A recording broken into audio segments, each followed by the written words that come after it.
உங்களோட வாழ்ந்த நினைவோட நீங்க என் கண்ணு முன்னாடி இருந்தோம். யாரோவோ என் வாழ்க்கை நரகமா இருந்துச்சுங்க. உங்களுக்கு பழச சொன்னா உங்களுக்கு அதிர்ச்சி அதிகமாகும்னு டாக்டர் உங்களை கண்காணிச்சு நிதானமா எல்லாத்தையும் பேசி நினைவூட்ட சொன்னாங்க. அதனாலதாங்க உங்களோட ஃப்ரெண்டா நான் வயலுக்கு வந்தேன், உங்க கூட பழகுனேன்.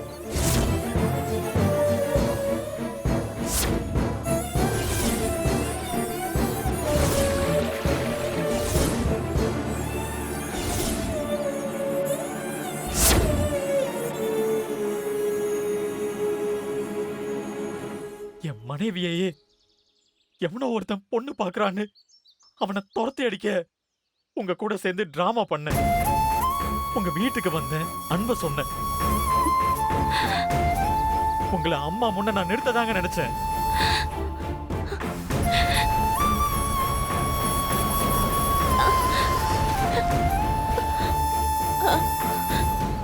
எனக்கு ஒண்ணும் பயம் இல்லைங்க. ஆனா நீங்க தாங்க பயந்தீங்க. ஏன்னா இது எதுவுமே உங்களுக்கு தெரியாது.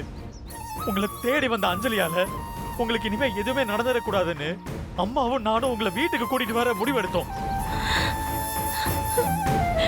இங்க வந்த பிறகு இங்க நடந்த எல்லாமே உங்களுக்கு தெரியும். அந்த போட்டோ நிஜம்.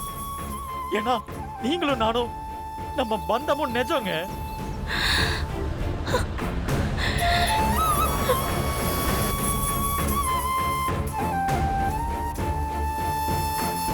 நீங்க என் வைஃப்ங்க.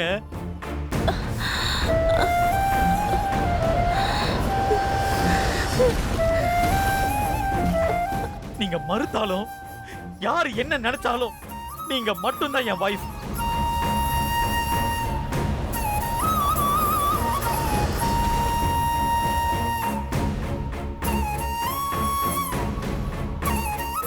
இனிமே நம்ம கல்யாணம் நடக்குமான்னு யோசிச்சீங்கல்ல, நமக்கு ஏற்கனவே கல்யாணம் நடந்துருச்சுங்க. அதுக்கான சாட்சி தான் அந்த போட்டோ. நான் உங்க புருஷங்க, போதுமா? நம்புறீங்களா முத்தழகு? நம்புறீங்களா? இதுதாங்க நாம. இதுதான் நான். ஐயோ, நான் சொல்றது எல்லாமே உண்மைன்னு உங்களுக்கு ஏங்க புரிய மாட்டேங்குது? எல்லாமே முடிஞ்சு போச்சு முத்தழகு.